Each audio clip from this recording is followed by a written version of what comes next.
Abençoados irmãos, olha esse projeto futuro que pode começar a ser implantado esse ano para o ano de 2027. E quem não tiver esse chip não poderá comprar, vender ou comer. E isso será mundial, meus irmãos. É um vídeo bem curtinho, mas bem importante. E depois desse vídeo, veja outro vídeo muito importante de um outro pregador em um podcast famoso, falando do maior sinal da volta de Jesus. Não perca nenhum desses dois vídeos, porque vai abrir os teus olhos se estamos ou não nos fins dos tempos. Então já deixa seu like, compartilha esse vídeo e inscreva-se no canal. Bora com o vídeo. Implantar um chip para manter toda a população do planeta online. E com este chip, eles pretendem monitorar em tempo integral e real todas as pessoas.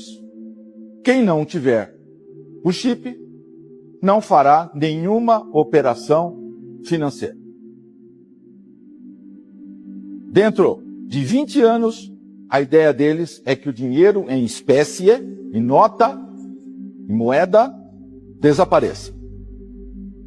Tudo será eletrônico. É um número ínfimo de pessoas que detêm praticamente toda a renda do PIB do planeta.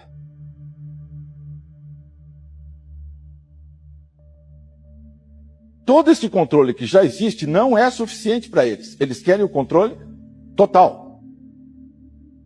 Para isso, o chip já está pronto. O chip já está pronto. Só falta ter o apoio da população para que ele seja implantado. Para que a população dê seu consentimento, basta que ela tenha medo suficiente de um inimigo externo, interno, seja lá qual for, que ela precise de segurança, então, o tempo todo. O medo é insuflado o tempo inteiro para manter as pessoas sob controle, porque com medo ninguém reage. O final dos tempos está relacionado com a segunda vinda ou não necessariamente? O final dos tempos, a maior profecia, ou a profecia mais fidedigna, o maior sinal que nós temos da vinda de Jesus, que o pessoal no mundo hoje você vai encontrar pregadores dizendo Jesus está voltando, Jesus está voltando, Jesus está voltando. Mas você fala, pô, mas será que está voltando mesmo? Em todas as outras eras, você teve pessoas dizendo Jesus está voltando. Há muito tempo, né? Sempre houve pessoas dizendo que Jesus está voltando. E por quê? Perto de alguma catástrofe, de Exatamente.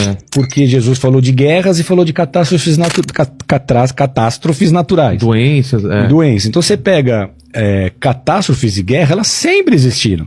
Só que catástrofes e guerra não são o suficiente para você afirmar que são os fins dos tempos. Por quê? Porque o maior sinal, a maior profecia cumprida para o fim dos tempos, segundo todas ou a maioria das profecias do Antigo Testamento, é a volta do povo judeu para a terra de Israel. Porque segundo as Escrituras, segundo as profecias, pelo povo judeu ter rejeitado o Messias, Deus disse isso através de Moisés, disse isso através de outros profetas, que ele ia dispersar o povo pelas nações da terra, que foi exatamente o que aconteceu. Jesus morreu, Jesus foi rejeitado pela maioria dos judeus, não por todos, porque os apóstolos eram judeus, a igreja primitiva inteira era a igreja formada por judeus. Lá na frente que eles resolveram pregar para gentios, para não judeus, porque eles entenderam que esse era o plano de Deus. Mas até então era isso. 70 depois de Cristo, Jesus disse que o templo seria destruído, vem o Império Romano para reprimir uma revolução judaica, eles destroem o templo, eles tocam fogo em tudo, eles destroem tudo. 132 a 135 depois de Cristo houve outra revolução. Aí o imperador Adriano tem que mandar o melhor general que ele tem, mais de 100 mil homens para reprimir essa revolução, e aí realmente eles arrebentaram com tudo, escravizaram os judeus foram levados para a Itália para construir o Coliseu, e muitos deles depois morreram no Coliseu. O preço dos escravos naquela época ficou mais barato que o preço de um cavalo, de tanto escravo que tinha. E a partir dali o povo se dispersou Uma população muito ínfima de judeus permaneceu em Israel, que também há profecias dizendo que um remanescente ia ter que ficar por ali. Mas os judeus se espalharam pela terra.